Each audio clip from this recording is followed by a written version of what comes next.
नमस्कार साथियों, एक बार वापस से स्वागत करता हूं आप सभी का मेरे YouTube चैनल पे। तो गाइस, आज मैं आप लोगों के लिए फिर से लेके आ गया हूं एड कोडर का बिगनर कॉन्टेस्ट ABC। ABC 333। तो यहाँ पे भाई मैं हल कर पाया हूँ 5 सवाल। ये पांचों सवाल ज़्यादा कुछ खास मुश्किल है नहीं, सरल सवाल है। तो इन पांचों सवालों को भाई बड़े अच्छे से पढ़ेंगे भाई, अच्छे से करेंगे। और अगर कोई भी दिक्कत आती है तो मेरे से पूछेंगे। तो चलो भाई शुरू करते हैं भाई। पहला सवाल है three threes. You are given an integer n between 1 and 9 inclusive as input. Concatenate n copies of digit n and print the resulting string। तो कुछ नहीं बोल रहा सवाल भाई, बहुत ही बेसिक सा सवाल है, कुछ करना ही नहीं है इसमें। जो बोल रहा है वही करना। कह रहा है आपको एक इंटीजर n गिवन है 1 से लेकर 9 के बीच में, और बोल रहा है कि n कॉपीज निकालो n की, और उसको जोड़ दो, कॉन्केटिनेट कर दो। मतलब 3 है तो 3 को 3 बार जोड़ के प्रिंट कर दो, 9 है तो 9 को 9 बार जोड़ के प्रिंट कर दो। टेस्ट केस देख लेते हैं। 3 3 3 3 9 9। इस पर मैं क्या लिख के समझाऊं भाई, मैं सीधा कोड ही दिखा देता हूँ आप लोगों को। तो ये कोड है भाई, एक्स इनपुट करा लो और एक से लेके एक्स तक एक्सप्रेट करा लो। तो बस इतना ही था इस कोड, इसके सवाल में। तो चलिए चलते हैं अगले सवाल पे, 20 सवाल। 20 सवाल क्या बोल रहा है भाई, आपको एक पेंटागन गिवन है भाई, regular pentagon. Regular pentagon is shown. Determine whether the length of the segment connecting point S1 S2 of P equal to T1 T2। तो क्या बोल रहा है भाई, आपको दो स्ट्रिंग गिवन है। दो स्ट्रिंग क्या है, दो लेंथ की स्ट्रिंग है, मतलब मतलब आपको दो लाइन सेगमेंट्स गिवन है, और आपको बताना है कि वो बराबर है कि नहीं। तो एक बार मैं एक बार समझा देता हूँ कहना क्या चाहता है सवाल बोर्ड पे जाके। वही आपको एक पेंटागन गिवन है।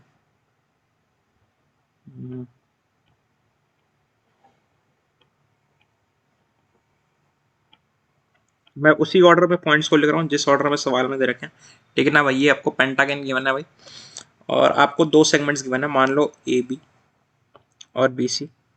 तो आपको बताना है ये AB और BC बराबर है कि नहीं। तो जी हाँ, AB BC बराबर है। एक और एग्जांपल लिख लेते हैं, AC और AD बराबर है कि नहीं है। ये भी बराबर है। तो गाइस, रेगुलर पेंटागन है। एक बार पहले तो ये समझ लें, रेगुलर का क्या मतलब है कि पेंटागन की पांचों साइड्स बराबर है, इक्वल है। तो ये सारी बराबर होंगी। तो गाइस, इसमें एक बहुत ही सिंपल सी ऑब्जर्वेशन है, वो ऑब्जर्वेशन आप लोग को बता देता हूँ भाई। ऑब्जर्वेशन ये है कि अगर आप किसी भी लाइन सेगमेंट की बात कर रहे हो, मान लो S1 S2, तो और मान लीजिए S1 S2 का पहला लाइन सेगमेंट है, दूसरा लाइन सेगमेंट है S3 S4। तो ये दोनों कब बराबर होंगे, जब इन दोनों के बीच में जो आने वाले सेगमेंट्स हैं, मिनिमम नंबर ऑफ पॉइंट्स हैं, वो दोनों इक्वल होंगे। क्या मतलब है मेरे कहने का, मान लीजिए A और D की बात हो रही है, तो A और D के बीच में एक मिनिमम एक पॉइंट आ रहा है, E आ रहा है। और A और C के बीच में मिनिमम पॉइंट कितना आ रहा है, एक ही आ रहा है। एक और एग्जांपल देख लेते हैं भाई। E और C के B और E के बीच में मिनिमम नंबर ऑफ पॉइंट्स कितना आ रहे हैं, एक आ रहा है।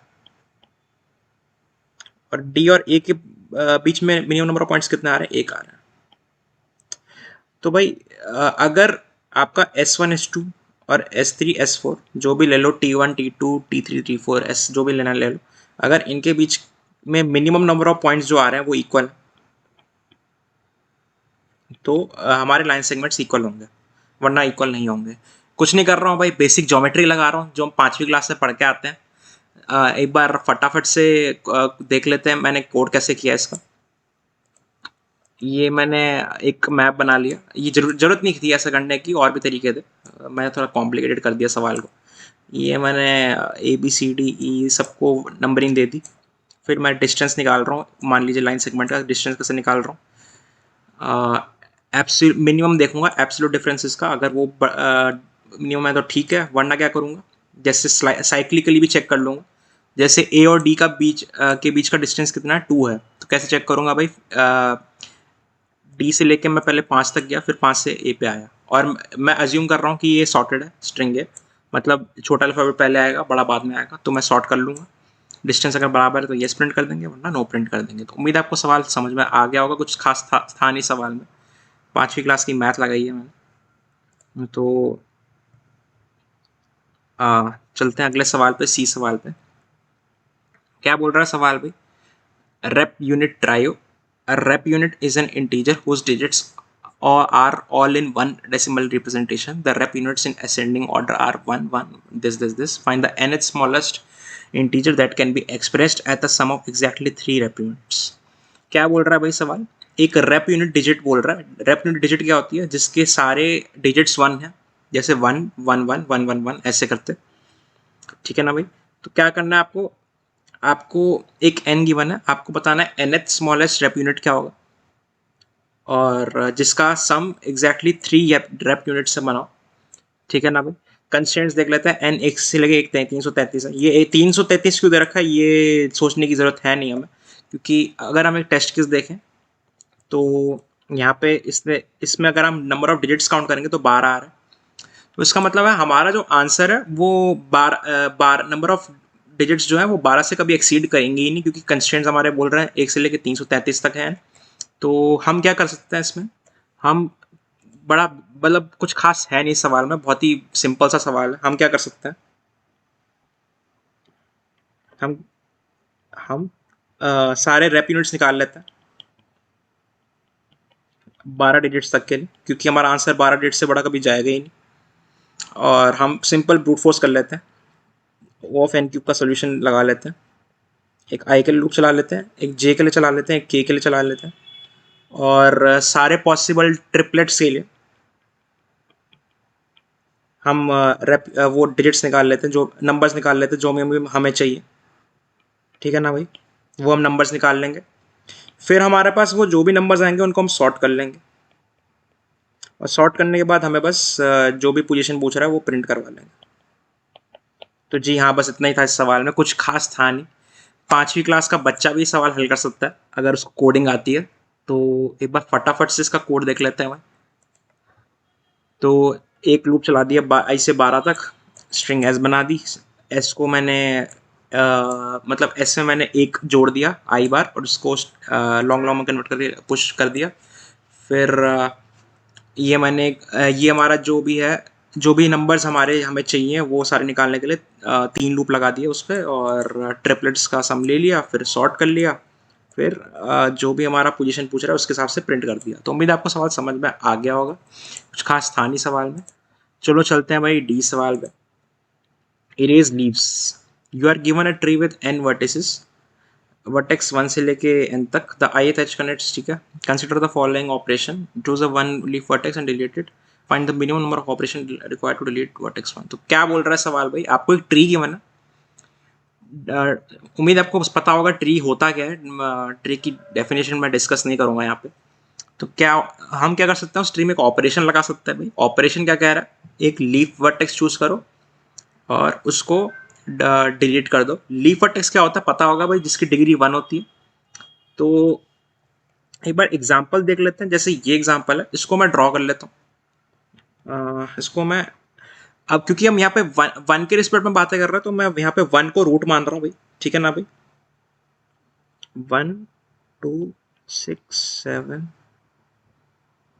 7 से 9 8 2 से 3 4 5। यहाँ पे मैंने ट्री ड्रॉ कर लिया आप लोगों के लिए। तो अपन क्या कर सकते हैं, इसका आंसर भी देख लेते हैं। इसका आंसर कितना आ रहा है? 5 आ रहा है। तो 1 को डिलीट करने के लिए हम क्या कर सकते हैं? कोई लीफ नोड सेलेक्ट कर सकते हैं। मान लीजिए मैंने 9 सेलेक्ट किया, उसको डिलीट कर दिया। फिर 8 सेलेक्ट करा, उसको डिलीट कर दिया, और इसके एजेस भी डिलीट कर दिए।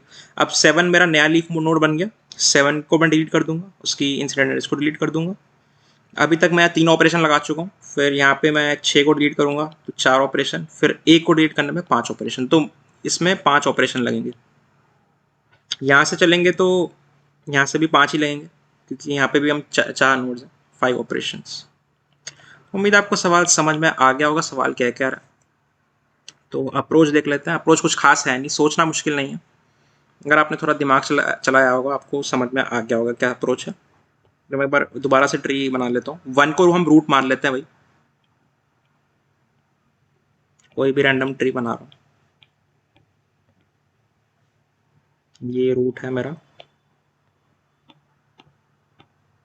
ये मान लीजिए यहाँ पे बहुत सारी एजेस हैं हमारी।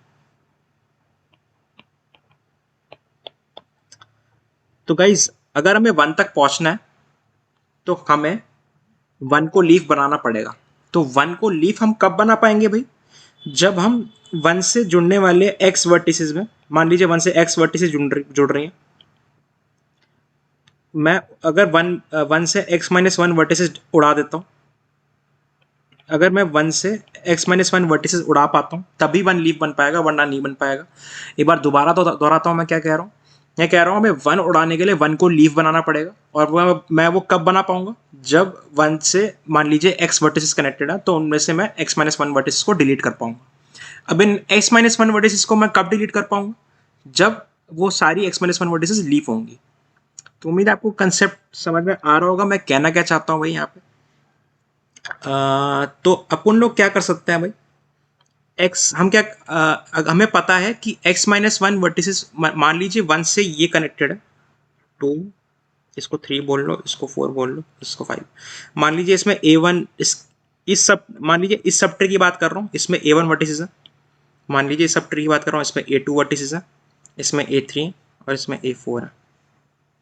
ठीक है, मान लीजिए 1 से A1 से लेके AX तक वर्टिसेस कनेक्टेड है, और ये जो एरे मैं यहाँ पे लिखना चाह रहा हूँ, ये हमारे number of vertices in sub tree है। उम्मीद है आपको सब ट्री का मतलब पता होगा भाई। सब ट्री का क्या मतलब है? अगर मैं इस सब ट्री की बात कर रहा हूँ तो इसमें 3 नोड्स हैं, तो ये सब ट्री हो गया और इसमें 3 नोड्स आ गए। ठीक है, तो मान लीजिए मैंने 1 से जितने भी कनेक्टेड वर्टिसेस थे उन सब के जो उसके कॉरस्पॉन्डिंग जो चिल्ड्रन नोड्स हैं, उसके सब ट्री में कितने नोड्स आ रहे हैं उसका एक एरे बना लिया। तो अब मुझे इनमें से x-1 वर्टिस उड़ाना है। तो इन x-1 वर्टिस को उड़ाने के लिए मुझे उसका पूरा सब ट्री डिलीट करना पड़ेगा भाई। ठीक है ना भाई? अगर मुझे ith वर्टेक्स उड़ाना है तो उसका मुझे पूरा सब ट्री उड़ाना पड़ेगा। तो मैं क्या कर सकता हूँ भाई? मुझे मिनिमम ऑपरेशंस करना है, तो मैं क्या करूंगा, इसको सॉर्ट कर लूंगा और इसके फर्स्ट x-1 एलिमेंट्स का सम ले लूंगा। कुछ भी कर लो, सॉर्ट कर लो, चाहे मैक्सिमम से घटा दो, चाहे कुछ कर लो, मुझे इनमें से x-1 एलिमेंट्स का सम चाहिए, और जो मैक्सिमम एलिमेंट है उसको हम छोड़ देंगे। ठीक है ना भाई? और उसमें 1 जोड़ देंगे, वो हमारा फाइनल आंसर हो जाएगा। उम्मीद है आपको समझ में आ रहा होगा मैं क्या कह रहा हूँ। दोबारा दोहराता हूँ, मैं ये बोल रहा हूँ कि 1 से कनेक्टेड जितने भी वर्टिसेस हैं उसमें से मैं x-1 वर्टिसेस लूंगा।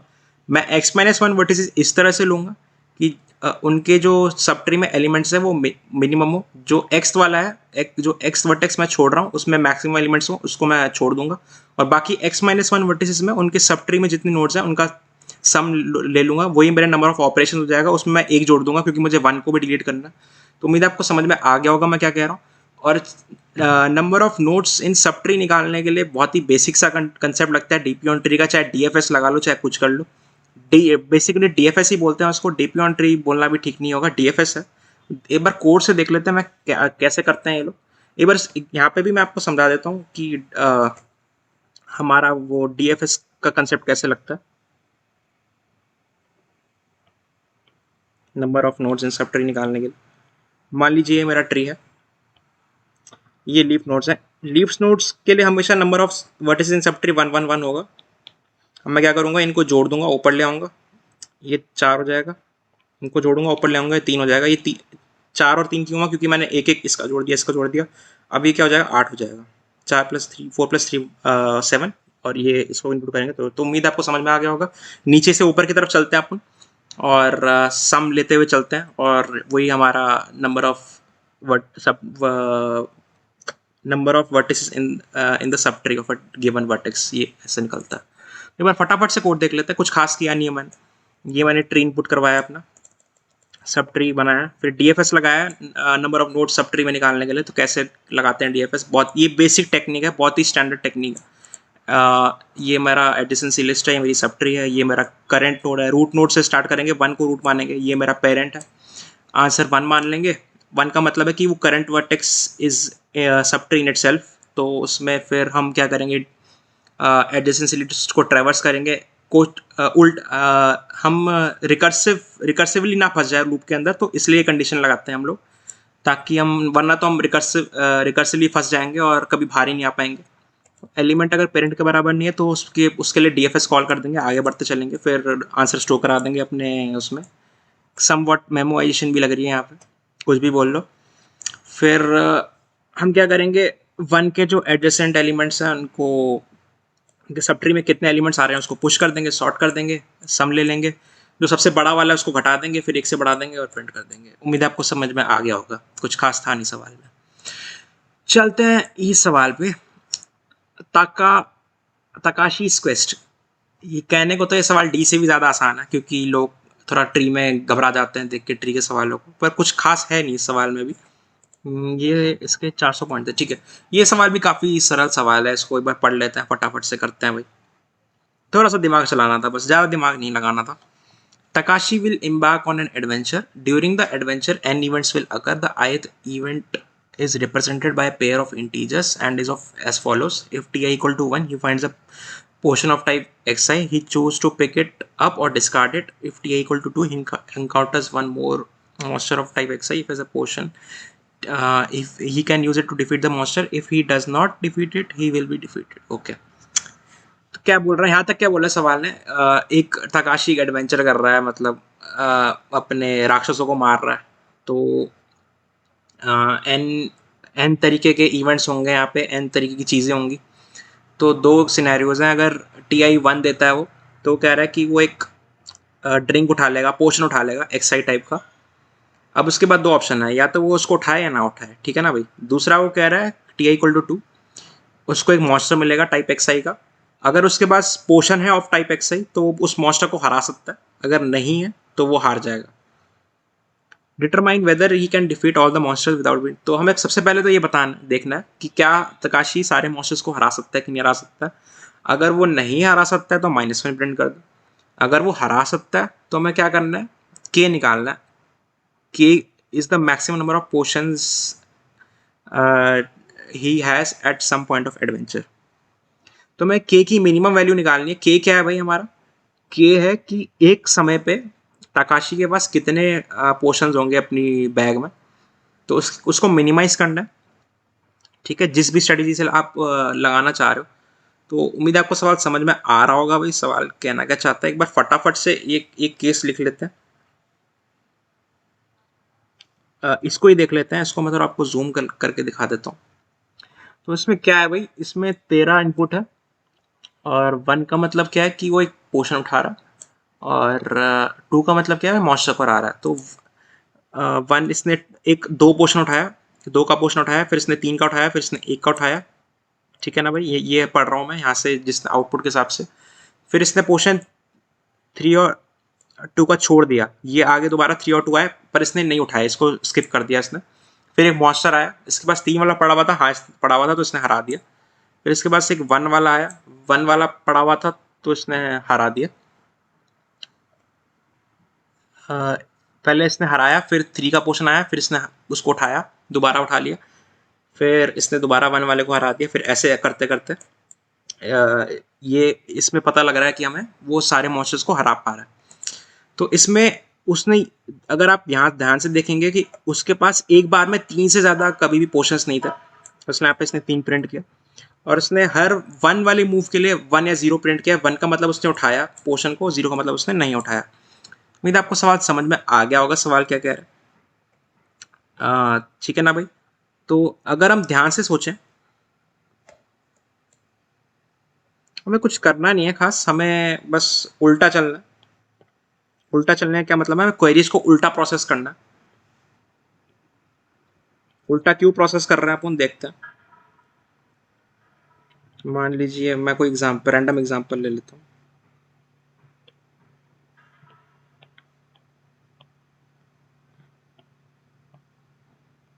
ठीक है, ये एग्जाम्पल ले लेते हैं। मैं कह रहा हूँ पहले क्वेरीज को स्टोर करा लो। ये मैंने, मेरी क्वेरीज थी, ये मैंने स्टोर करा ली। अब मैं यहाँ से स्टार्ट कर रहा हूँ, उल्टा चलना शुरू कर रहा हूँ। तो भाई उल्टा क्यों चल रहा है अभी देखते हैं, समझ आ जाएगा। एक बार बस समझाऊँ आप लोगों को, तो एक बार देख के आपको समझ में आ जाएगा। तो 2 का क्या मतलब है भाई, 2 का मतलब है हम मॉन्स्टर को हरा रहे हैं। तो यार अगर हम एक मॉन्स्टर को हरा रहे हैं तो हमारे पास उसको हराने के लिए वो पोर्शन होना चाहिए, वरना तो हम उसको हरा ही नहीं पाएंगे। ठीक है ना भाई। तो हम मान लेते हैं कि हमारे पास 3 का एक पोर्शन था जिसकी जिसकी सहायता से हमने इस मॉन्स्टर को हरा दिया। ठीक है ना भाई। अब यहाँ पे दोबारा हम मॉन्स्टर को हरा रहे हैं 2, तो 2 को हराने के लिए हमारे पास 2 का पोर्शन होना चाहिए था, तो मान लेते हैं वो हमारे पास था और हमने इसको हरा दिया। फिर हमारे पास एक 1 आया, तो वही 1 हम मान लेते हैं उसके पास था, उसको हरा दिया। तो अब हम यहाँ पे आ गए, अब हम उठाने वाले स्टेज पे आ गए। अब हम वो कह रहे हैं कि आपको एक 3 का पोर्शन मिला था, क्या मुझे 3 के पोर्शन की ज़रूरत थी? हाँ मुझे ज़रूरत थी, तो मैं इसको उठाया था। तो इसको मैं यहाँ से हटा दूंगा और ये मान लूँगा कि इसको उठाया था। तो मतलब इसका मतलब है कि हमारा इसको अभी 3 की बात है, अभी दोबारा करेंगे, पीछे चलते हैं थोड़ा सा। अभी हम यहाँ पे थे, तो इससे इतना तो हमें पता लग रहा है कि हमें एक बार में 3 पोर्शंस तो चाहिए ही चाहिए थे, है ना भाई। इससे ये तो हमें पता लग गया कि एक बार में हमें 3 पोर्शंस तो चाहिए ही चाहिए थे, तभी हम आगे बढ़ पाएंगे, वरना तो हम कुछ कर ही नहीं पाएंगे। तो अ, अब 1 की बात आती है, तो हाँ हमारे पास ये हराने के लिए था, तो इसको हटा दिया, ये हमारे डिलीट कर दिया यहाँ से। अब हमारे पास दोबारा 1 आया, 1 हम हमारे पास था, ये डिलीट कर दिया। 1 आया, 1 हमें ज़रूरत नहीं थी तो हमने इसको स्किप कर दिया, हमने इसको नहीं उठाया, इसको उठाया था। और फिर 2 हमने उठाया था क्योंकि हमें इसको हराने की ज़रूरत थी। तो इस केस में हम इसको हरा पाएंगे, वी कैन डिफीट। तो इस टेस्ट केस को देख के ही आपको समझ में आ गया होगा कि सवाल कैसे हो सकता है। काफ़ी हद तक आपको समझ में आ गया होगा कि इस सवाल को कैसे करना है। उल्टा चलना है हमें, और हमें एक मैप फ्रीक्वेंसी स्टोर करनी है, चाहे आप मैप से कर लो चाहे वेक्टर से कर लो। फ्रीक्वेंसी क्या स्टोर करेंगे कि हमने कितने मॉन्स्टर को एक पर्टिकुलर टाइप के हराया, और फिर हमें अगर एक पोर्शन मिलता है तो हम इस पोर्शन की सहायता से अपने अपने उसको अपने जो मैप है उसमें से फ्रीक्वेंसी घटा देंगे, और साथ ही साथ हम ये भी मेंटेन करते हुए चलेंगे कि एक बार में हमें कितने पोर्शन मैक्सिमम चाहिए। और हैश मैप की सहायता से हम ये पता लगाएंगे कि हमें किसी पोजीशन पे किसी पर्टिकुलर पोर्शन को उठाने की ज़रूरत पड़ रही है कि नहीं पड़ रही। और इतना ही काफ़ी है। और अगर एंड में ये चीज़ हमारी बच जाती है, मतलब हमारा हैश मैप है वो खाली नहीं होता, उसमें कुछ एलिमेंट्स पड़े हुए रह जाते हैं, तो इसका मतलब हम सारे मॉन्स्टर्स को कभी हरा ही नहीं सकते, तो उस केस में हम -1 प्रिंट कर देंगे। तो मेरा आपको सवाल समझ में आ गया होगा, तो फटाफट से कोड पे चलते हैं भाई। क्वेरीज को इनपुट करवाया, पुशबैक किया, फिर बेस्ट वैल्यू को ये हमारा के है बेस्ट मिनिमम वैल्यू, इसको इंट मिन मान लिया इन्फिनिटी से। इस करंट का मतलब हमारे पास अभी कितने हैं। फिर ये मॉन्स्टर्स के लिए हैश मैप बना लिया, फिर मूव्स के लिए वो बना लिया वेक्टर, फिर उल्टा चल रहा है भाई अपन। अगर मॉन्स्टर हराने की क्वेरी आती तो इसका मतलब हमें उसकी फ्रीक्वेंसी बढ़ा देंगे, इसका मतलब हमें एक पोर्शन चाहिए था तो हमने करंट को ही बढ़ा दिया। करंट मतलब मेरे पास अभी कितने नंबर ऑफ पोर्शंस हैं। और दूसरा केस क्या है, अगर दूसरा केस है कि मेरे पास एक टाइप 1 की क्वेरी आई, अगर मेरे पास मॉन्स्टर्स वाले मैप में कुछ भी नहीं पड़ा हुआ, मतलब कुछ पड़ा हुआ है, कुछ वैल्यू पड़ी हुई है, तो इसका मतलब मुझे पोर्शन का यूज़ करके उसको हराना है, तो मैं अपने मॉन्स्टर्स की वैल्यू घटा दूंगा। और अगर फ्रीक्वेंसी 0 जाती तो मैं उसको हैश मैप से डिलीट कर दूंगा, अपने करंट को घटा दूंगा, क्योंकि अब मैंने पोर्शन को यूटिलाइज कर लिया। जहाँ उल्टा मतलब उल्टे तरीके से सोच रहे हैं, फिर हम अपने मूव्स को पुश बैक कर देंगे क्योंकि हमने पोर्शन यूज़ किया है उसका, वरना हम 0 पुश बैक करेंगे क्योंकि मूव्स हमने यूज़ ही नहीं किया पोर्शन। और बेस्ट वैल्यू की हो जाएगी मैक्सिमम ऑफ बेस्ट वैल्यू और करंट, मतलब एक बार में मैक्सिमम कितना स्टोर करना पड़ रहा है। अगर साइज 0 है तो बेस्ट वैल्यू प्रिंट कर देंगे, रिवर्स करके प्रिंट करेंगे, हम उल्टा चले थे मूव्स को, वरना -1 प्रिंट कर देंगे। तो उम्मीद है आपको सवाल समझ में आ गया होगा, कुछ खास था नहीं सवाल में। और मेरा इस वीडियो को देखने के लिए भी बहुत बहुत धन्यवाद।